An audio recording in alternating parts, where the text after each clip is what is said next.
My name is Cam, and in this video, I'll be breaking down my entire process on how I painted Guts from Berserk.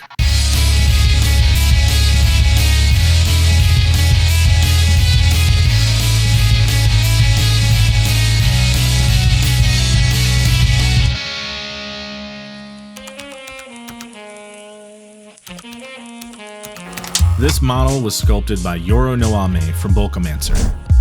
When I saw that they were releasing a Guts model, I knew it was going to jump my backlog instantly. And I've got to say, I love that they chose to depict Guts during the Golden Age arc. The Golden Age arc of Berserk is one of the greatest stories I've ever read. I could go on and on about how much of an impact this story left me. So it goes without saying that I was eager to print and paint this one. After printing the model, I removed the supports by first heating each piece with the heat gun. This allows for buttery smooth removal of the supports left over from the printing process. Any cleanup beyond that was minimal thanks to Bulkamancer's pre-supported files, which fully lived up to their great reputation in the community. After washing and curing the model, I did a quick pass with my hobby knife to cut away any remaining support marks. And I did some light sanding where needed. Now, before starting in earnest, I took a moment to admire the raw model one last time.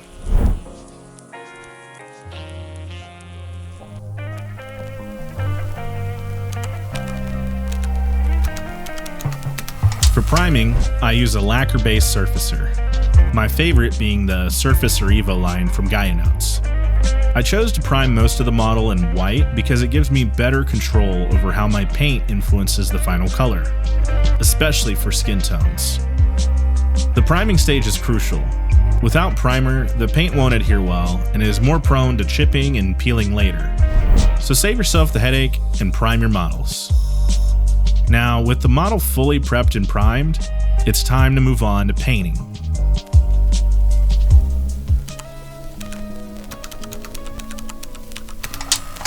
If you're a beginner and you're wondering where to even start, break the model down by textures. On this model of Guts, there are tons of them. If I'm going to paint him properly, I need to take a practical and strategic approach when mapping out my painting order. Take his sword hand for example.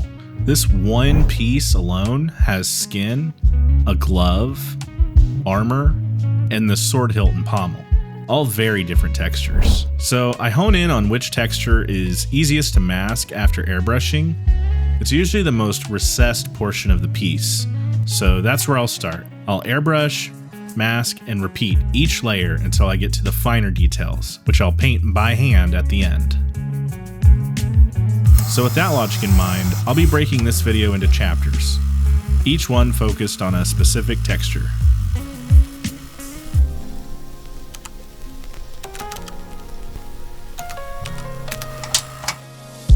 I wanted to be more ambitious with this model. I'm an absolute beginner to color theory, but I'm doing my best to learn new techniques to elevate my models. In the past, I've stumbled onto some beautiful color combinations, such as what resulted in the green on the waistband of my Zorro model. Orange and purple for the underpainting ended up working out great there. But I'd like to learn how to consistently apply that approach to every color. I've since learned that those color choices leaned into a split complementary relationship on the color wheel. You'll notice that the purple that I picked for the shadows has a split complement of both orange and green. So for Guts' cloak, I'm going to try to explore that logic in the underpainting. The end result needs to read as a warm brick red, so I'm mapping out my underpainting around that target.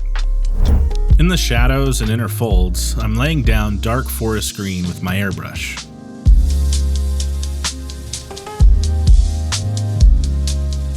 This color is a little darker than the split complement of my target red, but I figured that would be perfect for the shadows.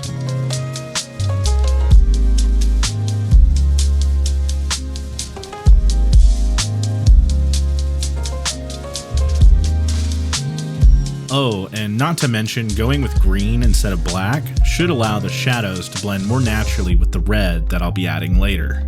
Then, for my highlights, I'm using orange yellow.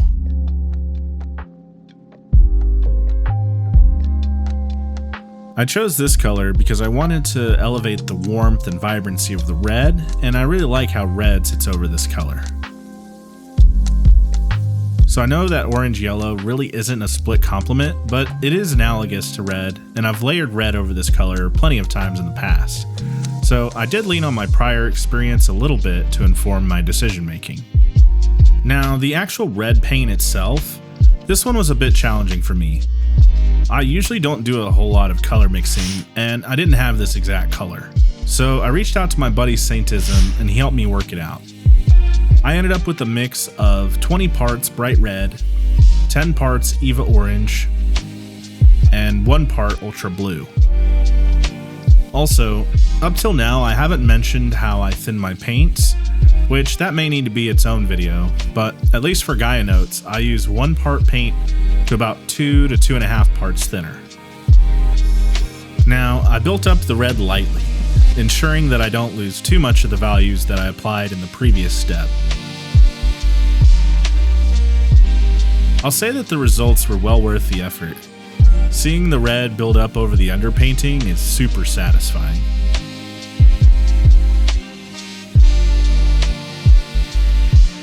Yeah, this is the exact red that I wanted. I'm very happy with how this is turning out. Next, I'll be painting the fabric wrapped around the grip of the sword handle. It's a small detail, but I know I can make this look great with not a whole lot of effort. I'll start by applying a sand color, which will act as a base tone. And later on, I applied Pro Acryl's brown wash to tint the fabric and recesses. For the pants, I painted purple in the shadows and recesses. I'm really trying to take advantage of the geometry of the model when deciding my angle of attack with the airbrush. This goes for any time I'm airbrushing. You'll notice that since I spray from below, the purple is only catching in select areas, which is exactly what I want here. When I rotate the model, you won't hardly see any of the purple in the highest areas. Next, I'm going to add a middle tone for my underpainting using whole red. This is more of an incremental step. I'm not laying this on super heavy, and I'm going to leave behind some white in the most extreme highlights to help enhance the depth of my next step. For the underpainting highlights, I'm using Mr. Color's Middle Stone. I painted this from above to blend out the whole red, and I layer it on thicker in the most extreme highlights.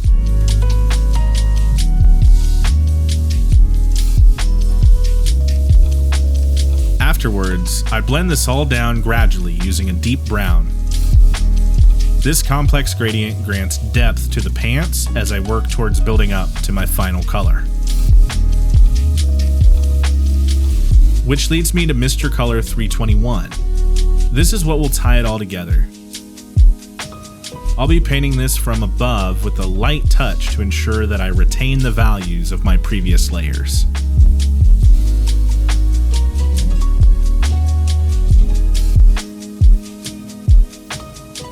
The end result should be a convincing pair of linen pants. The last thing I'll mention on the fabric textures is that I sealed each piece with a semi-gloss varnish. This helps to protect my work for any future layers that I might apply. I used to be really intimidated by painting skin tones. It seemed so complex. But painting skin tones has actually become my favorite part of painting figures. Seeing a model's skin come to life as I build up the layers has been extremely rewarding. I've learned a lot of different techniques, and I've made it a point to try something new with each model that I paint. Now, before I break down how I painted the skin, I do need to mask off what I painted for the sword grip in my previous step. For that, I'm using a combination of different products. Initially, I tried some liquid mask, but to be honest, I'm still not very great at using it. I also used some masking tape for the easier spots where it made more sense to just tape it off. But the main method I found that worked best for a lot of these more organic shapes is AK Interactive's Camouflage Putty. It's basically just fancy silly putty, but I found that it was super easy to use and was fantastic for this specific use case. You'll see me using a lot of this putty later on. Now that the sword grip is masked, I need to do one more thing before I can begin painting the skin tone across the rest of the model. Using my original white surfacer, I'll be deleting the overspray left over from the fabric step on the sword grip. Okay, now we're ready to paint the skin. First, I'm building up an interesting gradient in the undertones before I paint in my base skin color. So I started in the shadows with a dark purple. Now, I'll mention again, I'm taking advantage of the geometry of the model and my airbrush spray angle to create proper shadows. It's particularly pronounced on faces such as this, so hopefully you can easily see the effect. Next, I added flame red to sit more in the mid-tone range. Baking this in will help grant the warmth that you'd expect from a proper skin tone. Then, I blended in some pink to act as a slightly stronger highlight than the red.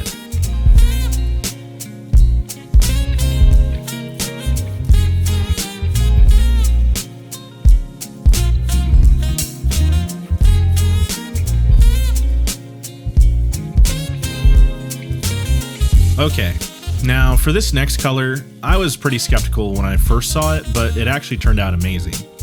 So in the most extreme highlights, I'm painting in a vibrant yellow-green color. I picked this technique up from watching Monument Hobby's video on painting flesh. Their video gave me the confidence to try something beyond just the red and pink that I've used in the past. Afterwards, I hand-painted some veins in with sky blue. I used an enamel paint for this step, so it'd be easier to wipe away any mistakes that I might make. I also added in some small blemishes by flicking some light umber, but you could also do this with an airbrush at a lower PSI. Okay, time to actually start painting in some skin color. I started with a 1-to-1 mix of natural brown and Notes Flesh orange. This color mixture will give me a great starting point to build up future layers from.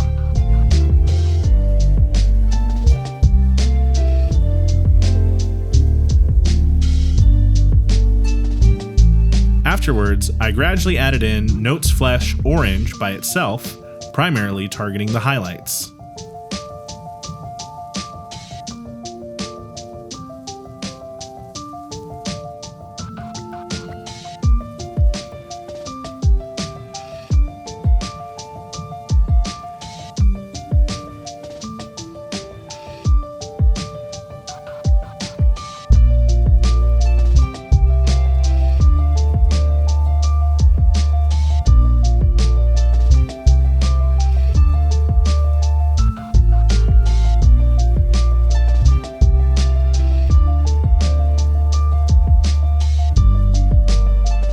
At this point, it's already looking pretty good, and I could probably stop here, but I wanted to go the extra mile on this one. So I added a bit more to the shadows using copper brown, but not too much. A very light coat is all that's needed.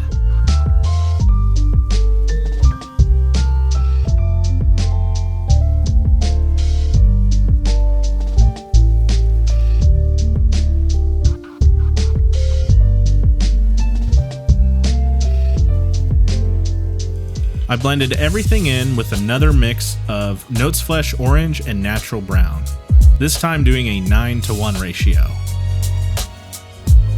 The goal with this layer is to just lightly blend this in with everything I've done up to this point, while also using a mist-like coat sprayed from further away.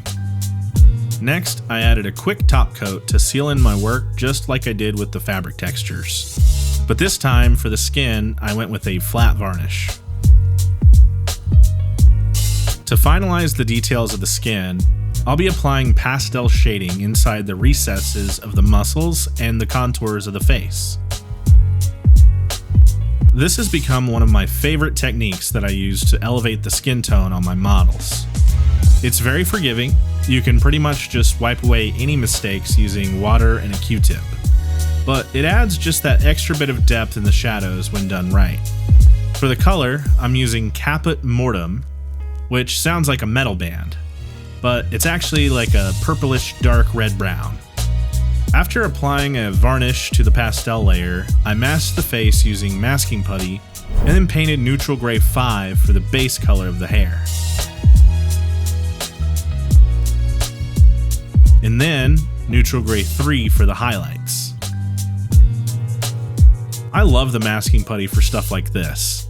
It's just so easy to apply and remove. I'm very satisfied with the results here, and there's not a whole lot of touch-ups needed at all.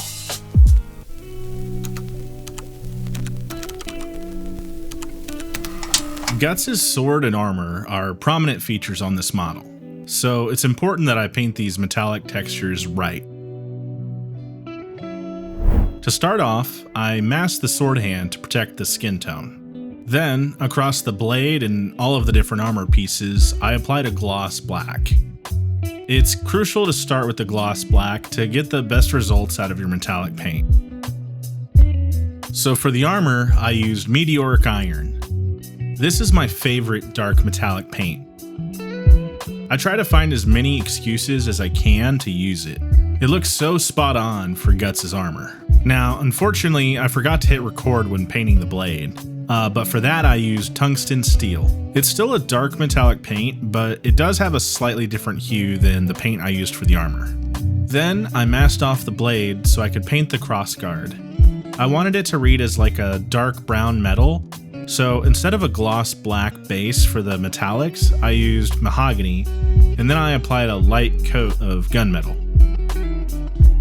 Now, it wasn't quite hitting the tone I wanted, so I used a few layers of clear brown to build up to my desired result. Oh, quick note, I also used this same approach for the pommel on the sword hand. To finish off the metallics, I need to paint the gold emblem on his cloak. So I masked around the emblem using masking putty, then I painted gloss black and then super dark gold from Anchoret. Okay, time to unmask. This can be either the best part or the worst part for a painter. Fortunately, I've gotten quite lucky when it comes to masking. I haven't had to do a whole lot of touch-ups or experience much of any paint peeling. I think what helps is that I usually seal with a varnish, and I generally don't leave the masking on for more than a day if I can avoid it. With that said, I'll let the unmasking footage play out, and then we'll move on.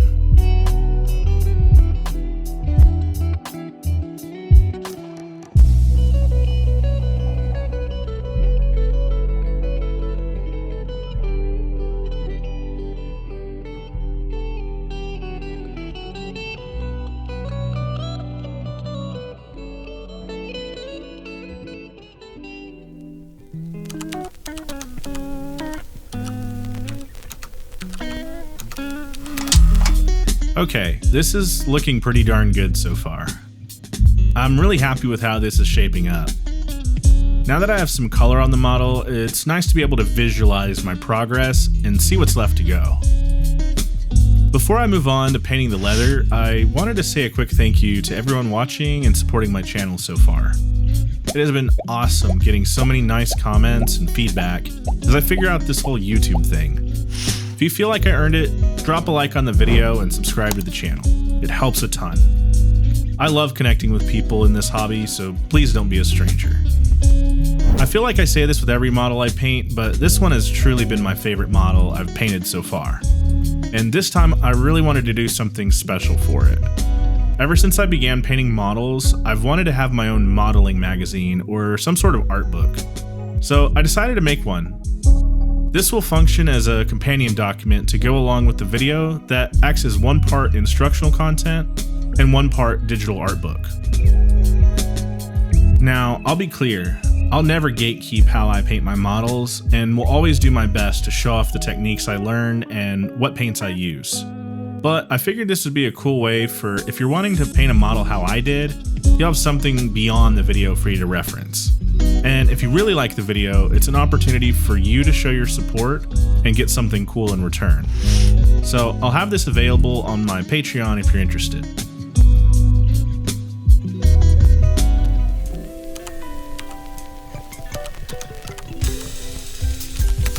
To paint this model to the level that it deserves, I really needed to go all out on the leather. So bear with me, there's a lot of steps here, and I'll try my best to break it all down. First and foremost, I have to do a lot of masking on this step. I didn't use a whole lot of the masking putty this time because I wasn't sure how well it would work when I go to apply my wash layer. So I mostly just use masking tape, and I really wanted to ensure that I don't mess up my work from before. So for extra security, I also dabbed on some liquid mask in between where the segments of tape overlap each other. One really good reference that helped me on this model was Sideshow Collectibles' Mandalorian painting video. Their method for painting leather looked great, so I tried my best to incorporate some of their techniques into my own. So I reset any previous overspray with another coat of white primer and began my journey painting the leather. My first color is going to be red-brown. I painted this pretty much all over where any leather bits would be.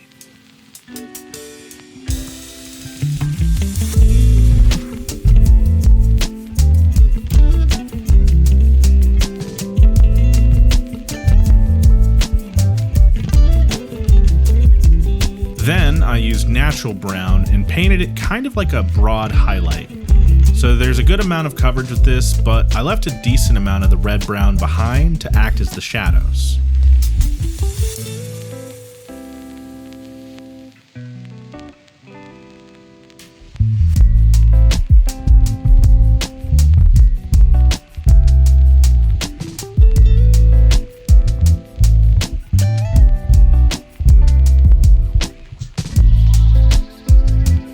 And my last airbrush color is going to be light brown. I applied this more as a targeted highlight, so less coverage than the previous shades of brown. Oh, and I forgot to paint the handle of the dagger. I intended to do that when I did the sword hand, but I forgot. So I painted that now. This is also the color I used to paint the bandages on the right hand prior to painting the leather. Then I applied a flat varnish to everything and then moved on to some hand painting. To start, I used Pro Acryl's brown wash on all the leather pieces. The wash will catch and accumulate in all the rougher textures, deepening the brown across the leather. I also dabbed a melamine sponge to disturb the paint a bit, which will add some subtle texturing while absorbing some of the excess. After all the pieces were sufficiently treated, I removed any leftover wash with a paper towel. Then I did some sponge chipping with yellow ochre. I didn't want to go too overboard with this, so I wiped away any mistakes before the paint dried, to keep the effect measured and believable. Next, I mixed 4 parts dark umber and 6 parts royal purple. Then I thinned that down to a filter consistency and applied it with a sponge, and then removed any excess. The goal with this step is just to add a slight purple tint to the leather. Then I did some dry brushing with golden brown to really sell the effect of worn leather.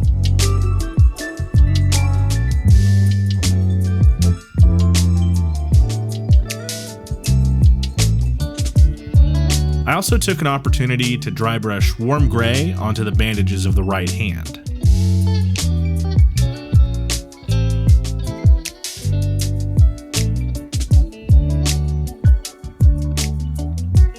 I am super stoked for this particular unmasking.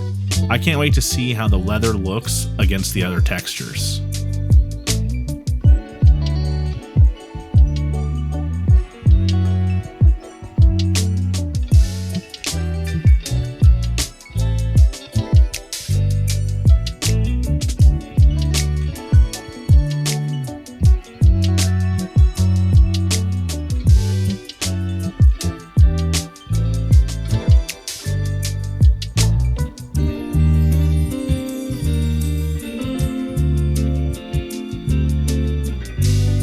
Wow, yeah, I'm really proud of how this turned out.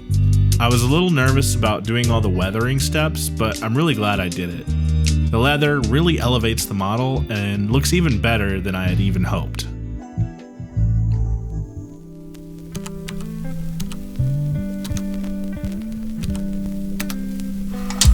Before I add the final details to the model, I need to paint the base. It's just a big rock, so it really isn't too difficult. In fact, I have a lot of fun painting bases like this. There's not a whole lot of precision required or much you can really get wrong. As you can see, I started with a black primer. Since I'm just painting a series of gray, black is a perfectly fine starting point. So from black, I'll build up layers of neutral gray 4 while retaining a tasteful amount of black in the recesses.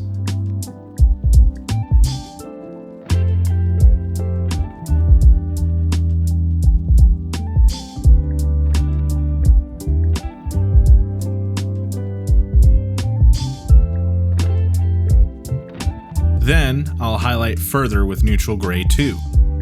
Again, keeping a tasteful amount of the previous layers behind.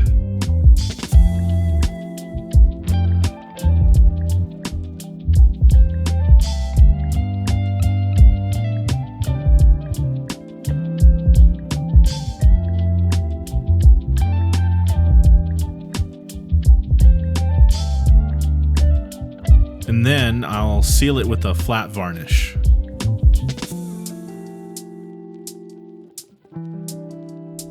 A feature I like to add to my models is peel and stick vinyl on the bottom of the base.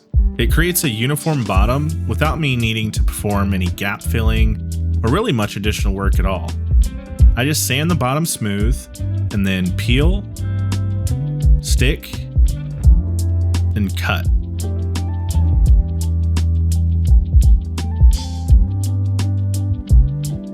One of my favorite tricks for terrain or bases like this in general is oil washes, particularly Mr. Weathering color.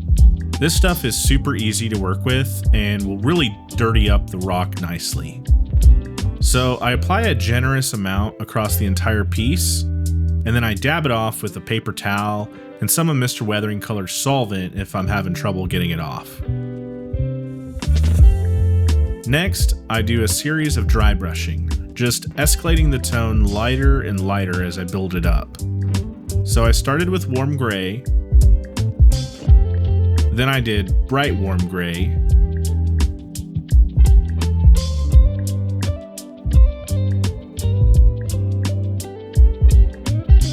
and finally bright neutral gray, focusing just on the edges.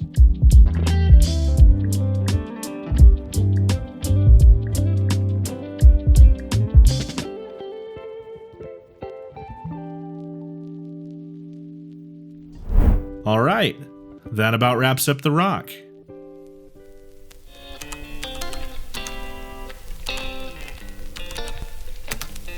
Okay, we're getting close to the finish line. Thank y'all for sticking with me this far. All that's left is painting in the last few details. And if you know me, I go hard on the details, so this might be a long section. We'll see. I'll start with the face. For the eyes, I started by blocking in the sclera with ivory from Pro Acryl. It's important not to use a pure white when painting the whites of the eyes, so stick with an off-white like ivory. For the eyelashes in the outline of the eye, I use dark warm gray.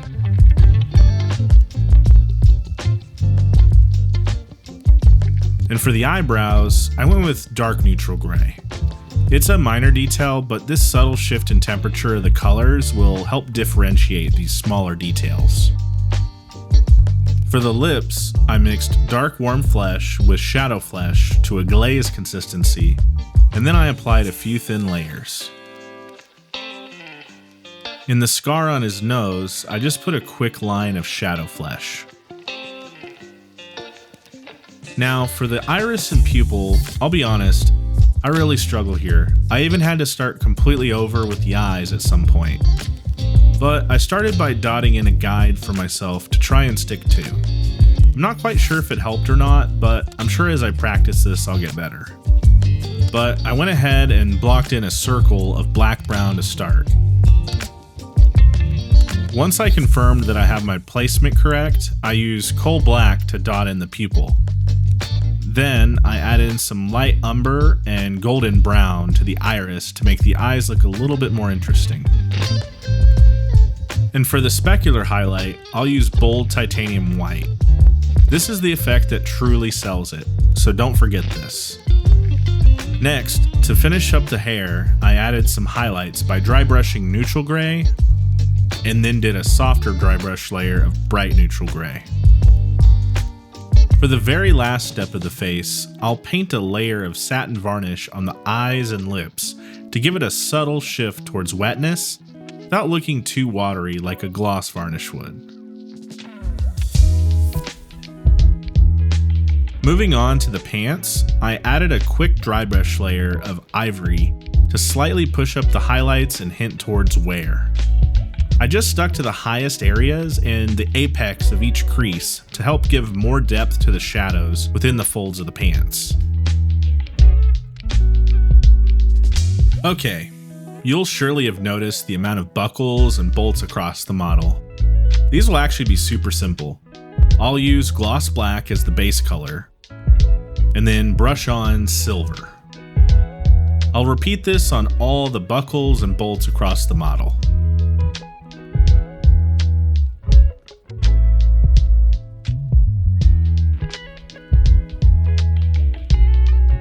For the dagger, I also painted the small portion of the wrap covering the blade with khaki. Then I painted the crossguard and pommel of the dagger with neutral gray, but that was a little too dark for what I wanted, so I painted over that with bright neutral gray. Oh, I almost forgot. I also need to paint in the laces on the pants, so I started with ivory to give a neutral base for the real color of the laces, which I chose to be yellow ochre.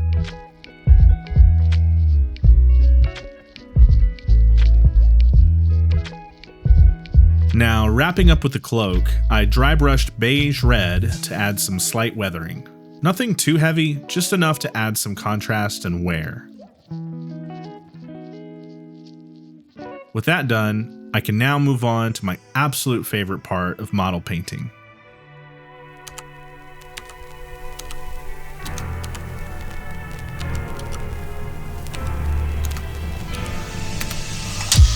I love when I have the opportunity to add weathering to a model. It's something that I've done on my Gundam models a lot in the past. To me, weathering is my opportunity as an artist to tell a story. My approach is to keep it grounded and believable. For every mark or scratch, there should be a plausible story tied to each brushstroke. I should be able to imagine what caused any particular mark that I make. Of course, as with anything, there's a possibility of overdoing it, so for this one, I'll keep it controlled and try not to go too overboard. My first step is dirtying up Guts' armor. I'm not going to go all out with blood or gore or anything, but I wouldn't expect his armor to ever truly be pristine, so I will be applying the same oil wash technique I applied back on the stone base. So I saturate the piece heavily with the oil wash and then quickly remove it with a paper towel and Mr. Weathering Color solvent if needed.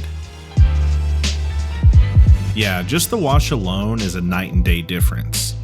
This step completely changes the feeling of the armor. I'll go ahead and apply the wash to the rest of the armor in the same fashion.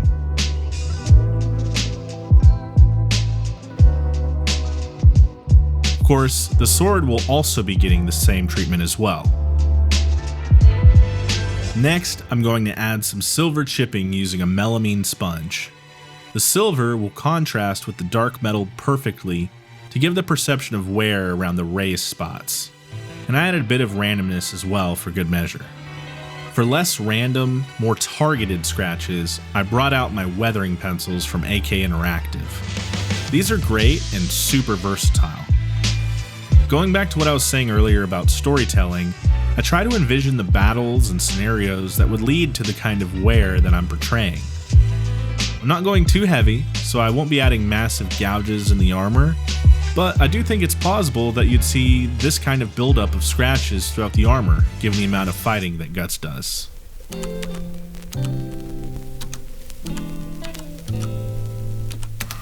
First off, thank you so much if you made it this far into the video, or even if you just skipped to the end.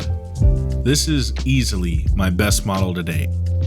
I learned a ton, and I had a blast painting one of my favorite characters of all time. If you enjoyed the video and would like to stay in touch, please feel free to leave a comment or ask any questions. And while you're down there, please hit a like on the video and subscribe to the channel, but only if you feel like I deserved it. You can also get in touch with me via my Instagram, which is linked in the description.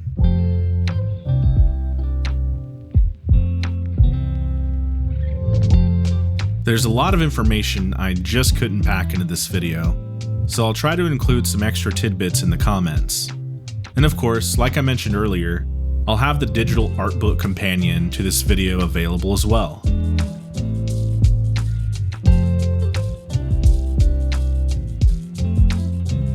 Lastly, I'd also like to take this time to extend my sincerest thanks to my patrons, whose names are now scrolling across the screen. If you'd like your name at the end of my videos, please consider pledging to my Patreon. I share work-in-progress pictures and updates of the models that I'm working on, and it's just a great way for you to support the channel. I hope to see you there. Thank you for spending your time with me today. Now let's close out the video.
And I've got to say, I love that they chose to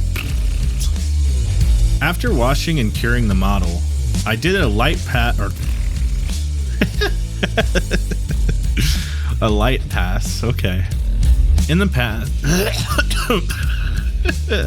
in the past, a link to the past. I wanted to be more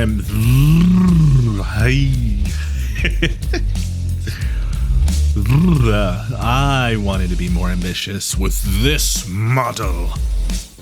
I'll say that the results were well worth the effort. Seeing the red build up over to blend out the whole red, and I layer. I need to do one more thing before I can begin spraying the painting, the painting, and the spraying, and the painting, and the spraying, and the painting, and the spraying, and the painting, and the spraying. Next, I added a quick top float. Fortunately, I've gotten quite lucky when it comes to masking. I haven't had to do a whole lot of touch-ups or any experience paint peeling. Wow, I need to rewrite that part of the script. With that said, I'll let the unmasking footage play out, and we'll move,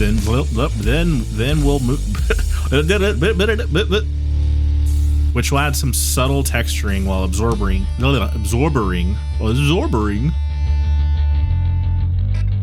Now, wrapping up with the cloak, I dry brushed beige red. Beige red? Is that right? Beige red. Yeah, okay. Now, wrapping up on the cloak. What was that? I've been at this too long.